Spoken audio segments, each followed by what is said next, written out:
Hello friend, आप सभी का आपके अपने यूट्यूब चैनल ब्राइट बुद्धि में आप सभी का स्वागत है। तो हम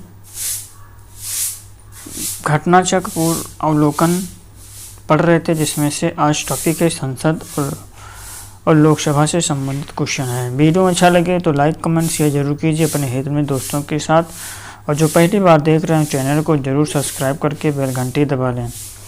चलिए, पहला क्वेश्चन है कि लोकसभा के लिए चुनाव में निर्वाचित सदस्य निर्वाचित होने के लिए किसी व्यक्ति के लिए न्यूनतम आयु सीमा कितनी है। लोकसभा के लिए चुनाव में निर्वाचित होने के लिए किसी व्यक्ति के लिए न्यूनतम आयु सीमा कितनी है। तो इसका जो आंसर होगा, तो कम से कम 25 वर्ष होनी चाहिए। अनुच्छेद 84 खाक के अनुसार लोकसभा में निर्वाचित होने के लिए न्यूनतम आयु सीमा 25 वर्ष तथा राज्यसभा में निर्वाचित होने के लिए न्यूनतम आयु 30 वर्ष होनी चाहिए। अर्थात लोकसभा में 25 वर्ष और राज्यसभा में 30 वर्ष होना चाहिए। लोकसभा का सदस्य चुने जाने के लिए एक व्यक्ति को किस आयु से कम नहीं होना चाहिए। तो कम से कम 25 वर्ष से कम नहीं होना चाहिए। संसद सदस्य बनने की न्यूनतम उम्र क्या है। संसद का सदस्य बनने के लिए न्यूनतम उम्र 25 वर्ष है। लोकसभा में राज्यवार सीटों का आवंटन सन 1971 की जनगणना पर आधारित है। ये निर्धारण किस वर्ष तक यथावत रहेगा। ये लोकसभा में राज्यवार सीटों का आवंटन सन 1971 की जनगणना पर आधारित है, और ये निर्धारण किस वर्ष तक यथावत रहेगा। तो ये 2026 तक रहेगा।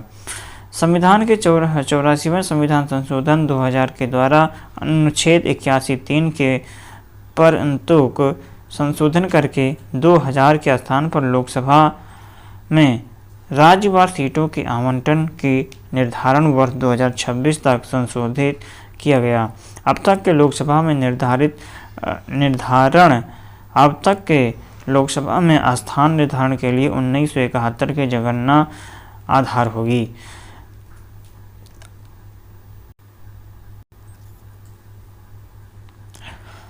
प्रत्येक राज्य में लोकसभा की सीटों का निर्धारण परिसीमन आयोग के द्वारा किया जाता है। इस परिसीमन को किस वर्ष तक रोक दिया गया है। इसे 2026 तक रोक दिया गया।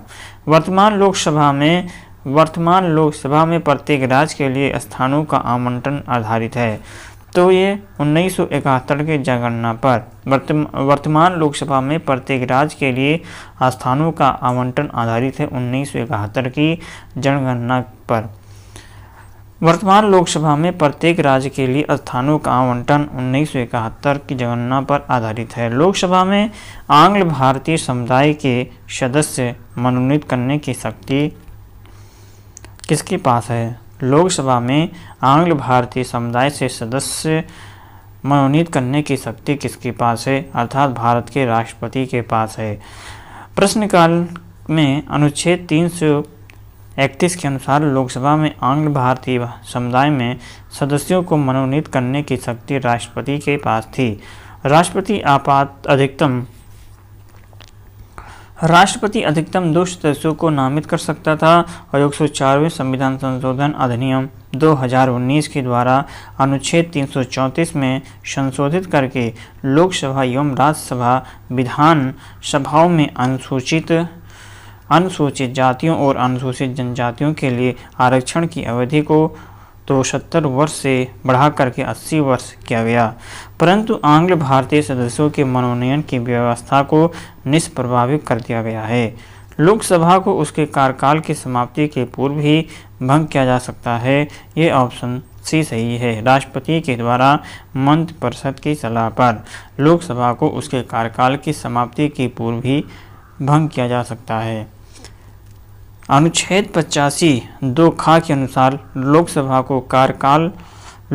को कार्यकाल पूरा होने से पहले भंग किया जा सकता है।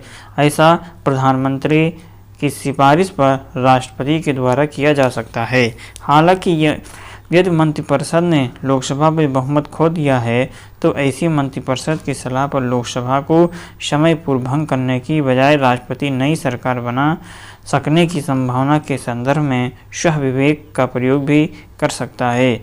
लोकसभा को का लोकसभा को कार्यकाल पूरा होने के पहले भंग किया जा सकता है, तो ये लोकसभा अध्यक्ष के द्वारा स्वविवेक से भंग किया जा सकता है। अनुच्छेद 85(2) खा के अनुसार लोकसभा को कार्यकाल पूरा होने से पहले भंग किया जा सकता है। ऐसा प्रधानमंत्री की सिफारिश पर राष्ट्रपति के द्वारा किया जाता है। लोकसभा को उसके कार्यकाल की समाप्ति के पूर्व ही भंग किया जा सकता है, तो इसका ऑप्शन सही है 2 नंबर, राष्ट्रपति के द्वारा मंत्रिपरिषद की सलाह पर। लोकसभा में सामान्यतः कितने सत्र होते हैं? तो सामान्यतः 3 सत्र होते हैं। भारत के संविधान के अनुच्छेद 85 में संसद के सत्र सत्रावसान और विघटन का प्रावधान है। इसके अंतर्गत राष्ट्रपति को संसद के प्रत्येक सदन का समय समय पर सत्र बुलाने की शक्ति दी गई है, परंतु राष्ट्रपति के द्वारा संसद का सत्र इस प्रकार बुलाया जाना चाहिए कि एक सत्र की अंतिम बैठक और आगामी सत्र की प्रथम बैठक के मध्य 6 माह से अधिक का अंतर न हो। दूसरे शब्दों में, एक वर्ष में संसद का कम से कम 2 सत्र बुलाया जाना चाहिए। वैसे भारत में लोकसभा की एक वर्ष में सामान्यतः 3 सत्र बुलाए जाते हैं। पहला है बजट सत्र, जो फरवरी से मई के बीच, और मानसून सत्र जुलाई से अगस्त के बीच, और शीतकालीन सत्र नवंबर से दिसंबर के बीच होता है। लोकसभा के कम से कम कितने सत्र बुलाए जा सकते हैं? तो कम से कम 2 सत्र बुलाए जा सकते हैं। संसद के 2 सत्रों के बीच अधिकाधिक अंतराल होना चाहिए, तो 6 महीने का अंतराल होना चाहिए, अर्थात बी ऑप्शन सही है। कौन सा राज्य सबसे अधिक प्रतिनिधि लोकसभा भेजता है? तो ये उत्तर प्रदेश है जो सबसे अधिक प्रतिनिधि लोकसभा भेजता है। उत्तर प्रदेश लोकसभा में सर्वाधिक प्रतिनिधि भेजता है। विकल्प में दिए गए राज्यों की लोकसभा में सदस्य संख्या इस प्रकार है। बिहार में 40 है, मध्य प्रदेश में 29, पश्चिम बंगाल में 42 और उत्तर प्रदेश में 80 है। जहाँ तक लोकसभा में प्रतिनिधित्व का प्रश्न है, कौन से राज्य दूसरे दर्जे पर है? तो पहला बिहार तथा महाराष्ट्र। प्रश्नकाल के समय 3 राज्य नहीं बने थे। उस समय बिहार में लोकसभा सीटों की संख्या 54 तथा महाराष्ट्र में 48 थी। 2000 में 3 नए राज्यों के गठन के साथ राज्य में परिवर्तन आया और अब स्थिति इस प्रकार है। लोकसभा में प्रथम स्थान पर उत्तर प्रदेश, द्वितीय स्थान पर महाराष्ट्र 48 सीटें हैं, तृतीय स्थान पर पश्चिमी बंगाल 42 सीटें और मध्य प्रदेश में 29, तमिलनाडु में 39 और बिहार में 40 सीटें हैं। लोकसभा चुनाव का कोई प्रत्याशी अपनी जमानत खो देता है यदि उसे प्राप्त नहीं होता है कितना? तो इनमें से उपरोक्त में से कोई नहीं, ये सारे गलत हैं।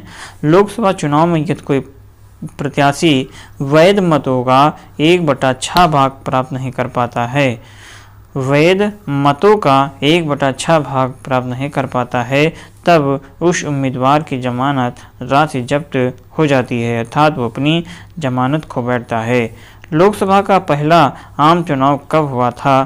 तो ये आम चुनाव 1952 को हुआ था। लोकसभा का प्रथम चुनाव 25 अक्टूबर 1951 से 21 फरवरी 1952 के मध्य हुआ था। ये चुनाव कुल 489 सीटों के लिए हुआ था। लोकसभा का प्रथम अधिवेशन 13 मई 1952 को हुआ था। 13 मई 1952 को हुआ था। नौवीं लोकसभा कब भंग की गई? नौवीं लोकसभा कब भंग की गई थी? तो ये मार्च 1991 में भंग की गई थी।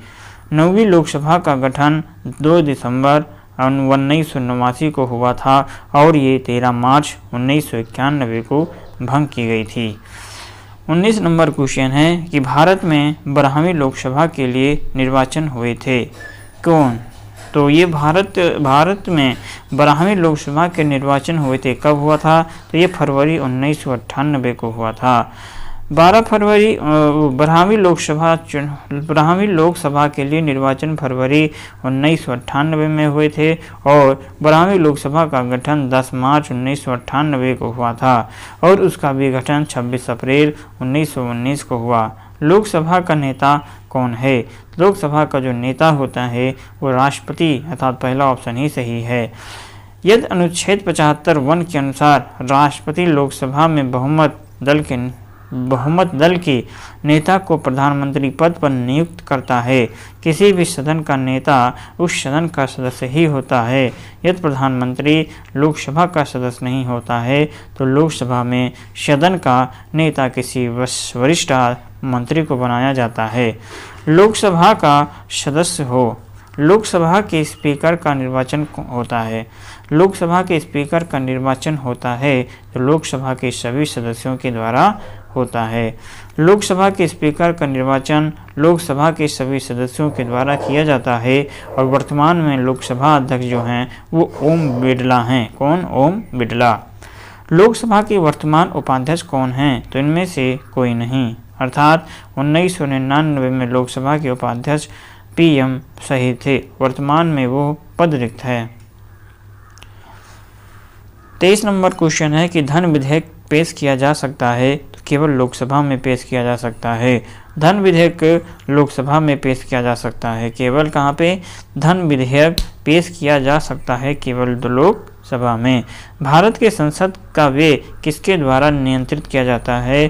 तो भारत के संसद का व्यय उपरोक्त में से कोई नहीं, अर्थात संसद भारत का सर्वोच्च विधायी निकाय है और भारतीय संसद में राष्ट्रपति तथा 2 सदन राज्यसभा तथा लोकसभा होते हैं। राष्ट्रपति के पास संसद के दोनों सदनों में से किसी भी सदन को बुलाने या स्थगित करने अथवा लोकसभा को भंग करने की शक्ति है। भारत की संचित निधि, आकस्मिक निधि व लोक लेखाओं पर भारत की संसद की अनुशंसा से ही है वित्तीय संस्कृति दी जाती है, अतः भारत की संसद का व्यय संसद के द्वारा ही नियंत्रित किया जाता है। तो भारत के संसद का जो व्यय है वो संसद के द्वारा ही भी किया जाता है, जबकि उपरोक्त में से कोई भी ऑप्शन सही नहीं है। संसद के संयुक्त सत्र की अध्यक्षता कौन करता है? तो ये लोकसभा अध्यक्ष करता है। संसद के संयुक्त सत्र की अध्यक्षता लोकसभा अध्यक्ष करता है। ऑप्शन नंबर सी सही है। संविधान के अनुच्छेद 118(4) के अनुसार संसद के दोनों सदनों की संयुक्त बैठक की अध्यक्षता लोकसभा अध्यक्ष के अर्थात स्पीकर करता है। एक MP की सीट को रिक्त घोषित किया जा सकता है यदि वो सदन से लगातार 6 माह की अवधि के लिए अनुपस्थित रहता है, अर्थात ऑप्शन बी। तो यहाँ पे ऑप्शन 2 सही है। यहाँ पे 2 माह तक अगर लगातार अनुपस्थित रहता है तो भारतीय संविधान के अनुच्छेद 101(4) के तहत संसद तथा अनुच्छेद 190(4) के तहत राज्य विधानमंडल के किसी सदस्य की सदस्यता तब समाप्त की जा सकती है जब वो 60 दिन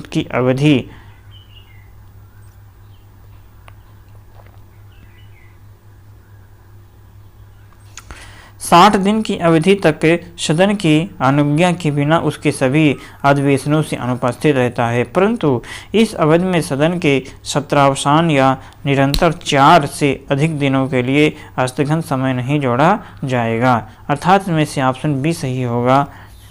60 दिन अर्थात 2 माह। भारत का प्रधानमंत्री मुख्य है।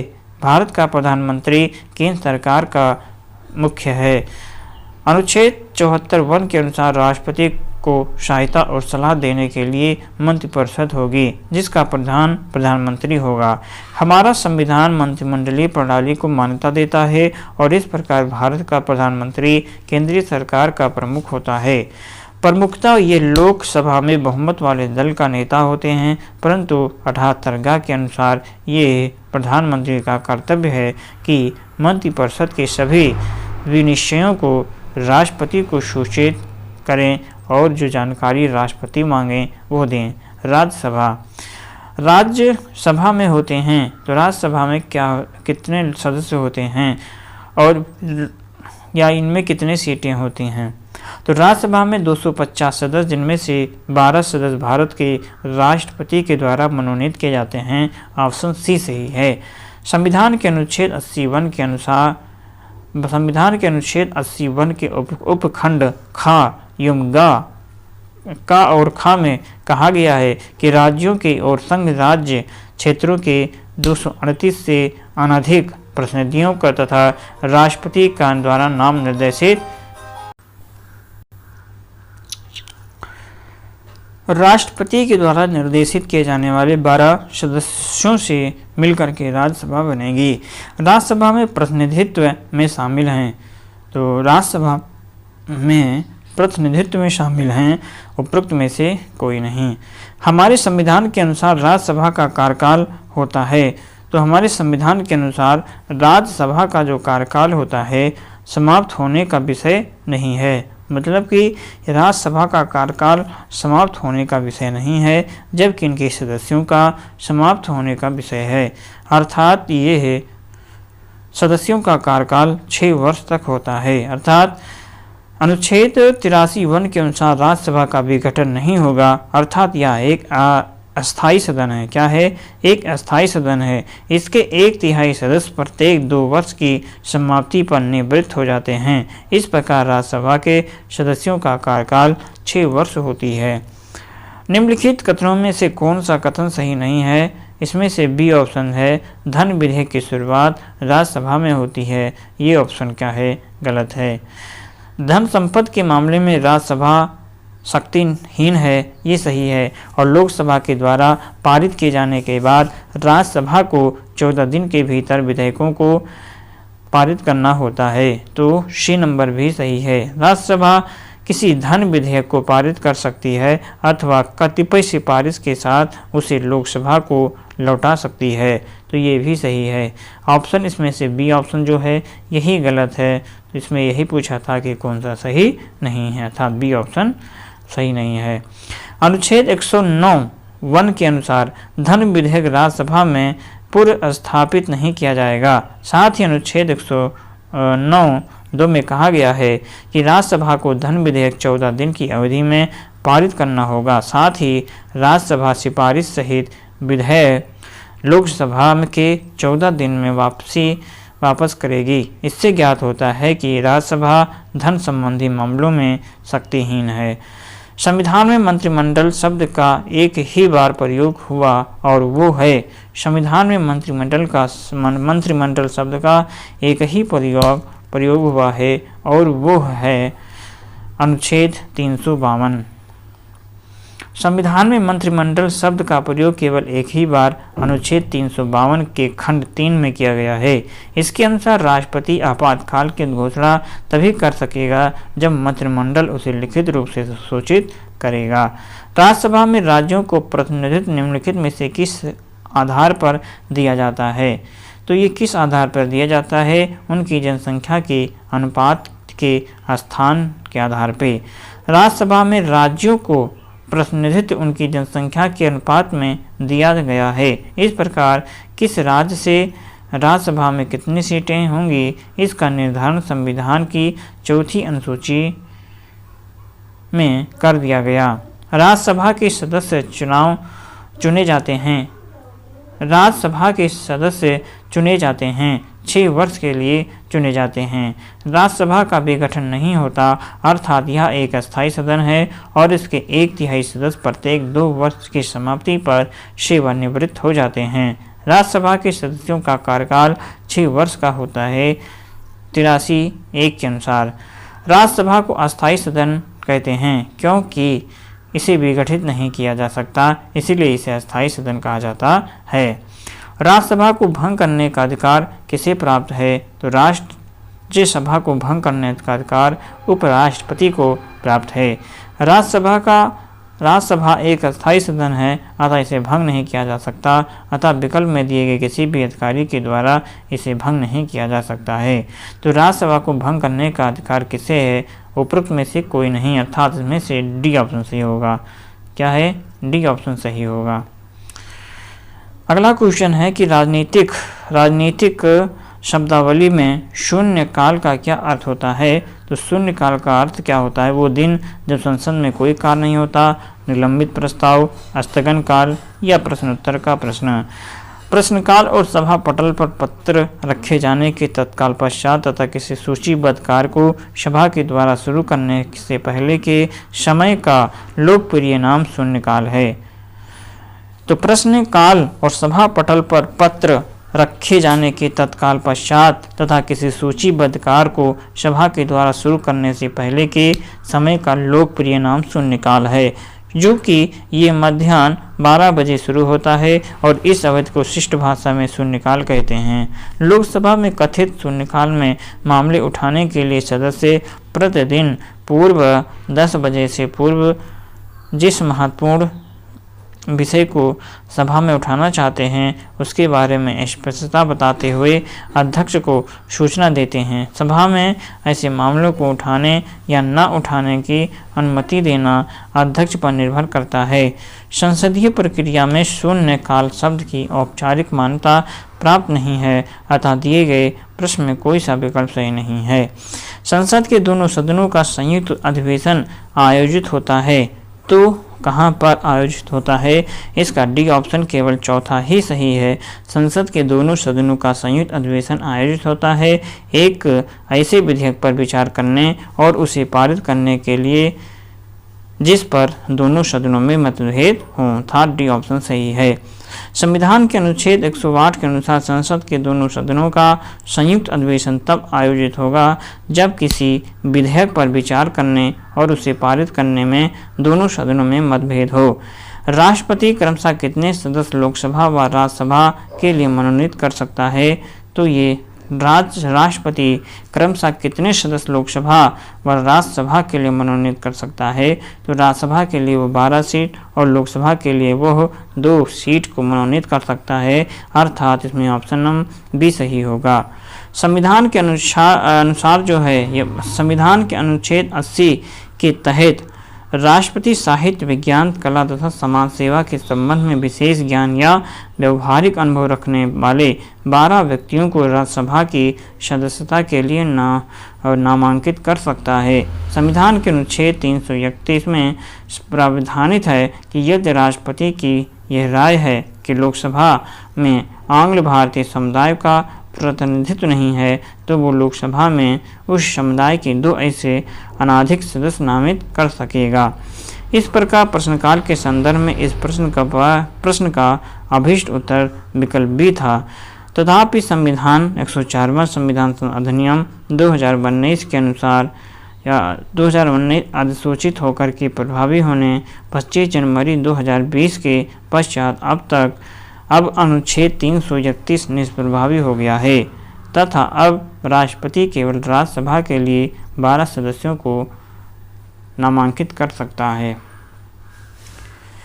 अगला क्वेश्चन है कि राष्ट्रपति के द्वारा राज्यसभा में कितने व्यक्ति मनोनीत कर सकता है? तो ये 12 सदस्यों को मनोनीत कर सकता है। अनुच्छेद 80 के अनुसार राष्ट्रपति के द्वारा राज्यसभा में 12 व्यक्ति मनोनीत किए जाते हैं जिन्हें साहित्य, विज्ञान, कला और समाज सेवा में विशेष ज्ञान व व्यवहारिक अनुभव प्राप्त हो। संसद के सत्रावसान के समय अध्यादेश जारी करने की शक्ति किसमें निहित होती है? तो ये राष्ट्रपति के पास निहित होती है। संसद के सत्रावसान के समय अध्यादेश जारी करने की शक्ति निहित है। संविधान के अनुच्छेद 123 के तहत संसद के सत्रावसान के समय अध्यादेश जारी करने की शक्ति राष्ट्रपति में निहित है। भारतीय संविधान के अनुच्छेद 110 के अनुसार धन विधेयक की परिभाषा में क्या सम्मिलित है? तो भारतीय संविधान के अनुच्छेद 110 के जो तहत क्या है? उपरोक्त में से कोई नहीं, अर्थात संविधान के अनुच्छेद 110 के उपबंधों के तहत टैक्स लगाना समाप्त करना व उसके विनिमय में प्रत्यावर्तन धन की उधारी का विनिमय करना, भारत की संचित निधि की धन का विनियोग करना तथा किसी व्यय को भारत की संचित निधि पर भारित व्यय घोषित करना, इन सभी को धन विधेयक की परिभाषा में शामिल किया गया है। अतः इस प्रश्न का सही उत्तर ई है। संसदीय समिति से क्वेश्चन है कि लेखा अनुदान बना है। तो लेखा अनुदान बजट पारित लंबित होने के कारण निधि आवंटन हेतु बनाया गया। विनियोग विधेयक के पारित होने के बाद ही संचित निधि से कोई रकम निकाली जा सकती है, किंतु यदि सरकार के वित्तीय वर्ष के अंत में बदलाव आए और नई सरकार विनियोग विधेयक तुरंत नहीं लाए या किसी अन्य कारण से विनियोग विधेयक के पारित होने के पहले ही रुपयों की आवश्यकता हो तो अनुच्छेद 116 के तहत लोकसभा लेखा अनुदान पारित कर सरकार के लिए एक अग्रिम राशि मंजूरी कर सकती है। अनुच्छेद 116 में ये व्यवस्था की गई है कि यदि आकस्मिक परिस्थितियों में सरकार को बहुत अधिक धन की आवश्यकता हो, जैसे कि युद्ध के समय, तो संसद सफल राशि की स्वीकृति दे सकती है। इसे अनुदान कहते हैं। लोकसभा समिति अपनी रिपोर्ट जो है प्रस्तुत करती है, तो ये लोकसभा के स्पीकर को प्रस्तुत करती है। तो लोकसभा समिति अपनी रिपोर्ट प्रस्तुत करती है लोकसभा के स्पीकर को। लोकसभा समिति के द्वारा अपनी रिपोर्ट लोकसभा के स्पीकर को प्रस्तुत की जाती है। लोक लेखा समिति लोक व्ययों पर नियंत्रण रखने वाली एक संसदीय समिति है। इसमें लोकसभा के 15 और राज्यसभा के 7 सदस्य, कुल 22 सदस्य होते हैं। इसका उद्देश्य लोक व्यय दुरुपयोग एवं अनियमितताओं को सदन के समक्ष उजागर करना होता है। यह उन लोक पदाधिकारियों के विरुद्ध कार्यवाही की भी सिफारिश करती है जो व्यय के दुरुपयोग हेतु उत्तरदायी पाए जाते हैं। समिति नियंत्रक एवं महालेखा परीक्षक की रिपोर्ट को आधार मान करके लोक व्ययों का प्रति परीक्षक करती है। सामान्यतः विपक्ष के लोकसभा सदस्य को इसका अध्यक्ष नियुक्त किए जाने की प्रथा 1967 से 68 से है। लोक लेखा समिति के अध्यक्ष की नियुक्ति लोकसभा के द्वारा किया जाता है। निम्नलिखित में से कौन संसदीय समिति कार्यपालिका को नियम विनिमय बनाने के लिए प्रतियोजित शक्ति से संबंधित है? तो बी ऑप्शन अधीनस्थ विधान पर समिति।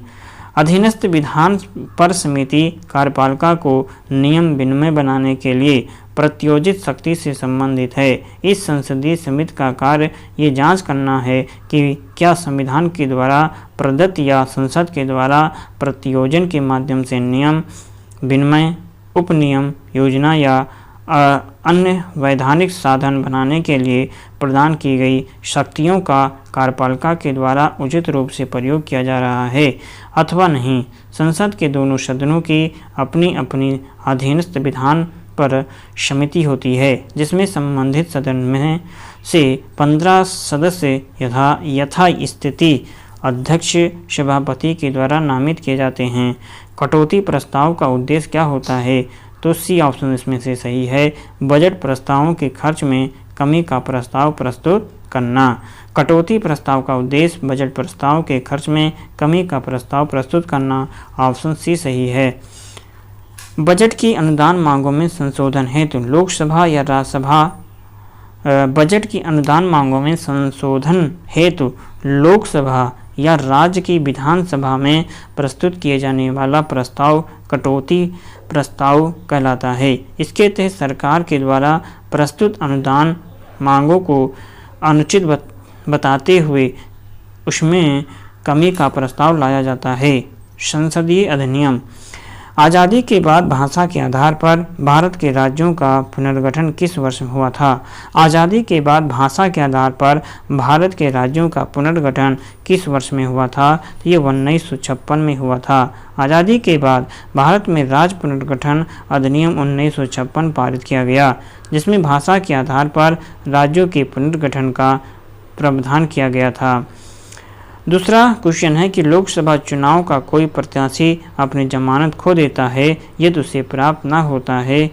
डी नंबर उपरोक्त में से कोई नहीं। उसमें होना चाहिए 1/6 जब तक प्राप्त नहीं कर लेता वो अपनी जमानत खो देता है। जनप्रतिनिधित्व अधिनियम 1951 की धारा 158 के तहत चुनाव में यदि कोई प्रत्याशी वैध मतों का 1/6 भाग प्राप्त नहीं कर पाता है तो उसे उम्मीदवार की जमानत राशि जब्त हो जाती है, अर्थात वह अपनी जमानत खो बैठता है। मणिपुर राज्य का गठन हुआ था। तो मणिपुर राज्य का गठन ये 1972 को हुआ था। उत्तर पूर्वी क्षेत्र अधिनियम 1971 के तहत मणिपुर राज्य का गठन मेघालय और त्रिपुरा राज्यों के साथ 21 जनवरी 1972 को हुआ था।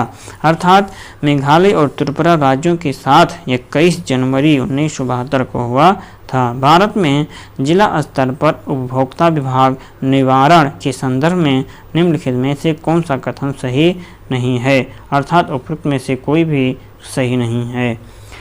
उपभोक्ता संरक्षण अधिनियम 2019 उपभोक्ता विवादों के समाधान के लिए त्रिस्तरीय अर्ध या न्यायिक तंत्र को प्रख्याति करता है, जिसमें जिला आयोग, राज्य आयोग, राष्ट्रीय आयोग शामिल है। इस अधिनियम के अनुसार राज्य सरकार एक जिला फोरम का गठन करेगी और यदि उचित समय तो एक जिले में एक से अधिक जिला फोरम का गठन कर सकती है। इस जिला फोरम में एक अध्यक्ष एवं कम से कम 2 सदस्य होंगे, जिसमें कम से कम एक महिला सदस्य अवश्य होगी। दोनों की कम से कम 35 वर्ष होनी चाहिए। जिला आयोगों के क्षेत्राधिकार में वे शिकायतें आएंगी जहां वस्तु या सेवाओं के लिए किए गए भुगतान का मूल्य 50 लाख रुपए से ज़्यादा ना हो। निम्नलिखित में से कौन भारतीय संघ का 28वां राज्य है? तो ये झारखंड जो है भारतीय संघ का 28वां राज्य है। सर्वोच्च न्यायालय टॉपिक्स आ गया, तो सर्वोच्च न्यायालय के विषय में हम अगली क्लास में पढ़ेंगे। तो आज के लिए बस इतना ही। वीडियो में अच्छा लगे तो लाइक कमेंट शेयर जरूर कीजिए अपने हित में दोस्तों के साथ। जो पहली बार आए हो चैनल को सब्सक्राइब करके बेल घंटी जरूर दबा लें। चलिए मिलते हैं नई क्लास में, तब तक पढ़ते रहें, रिवीजन करते रहें। नमस्कार।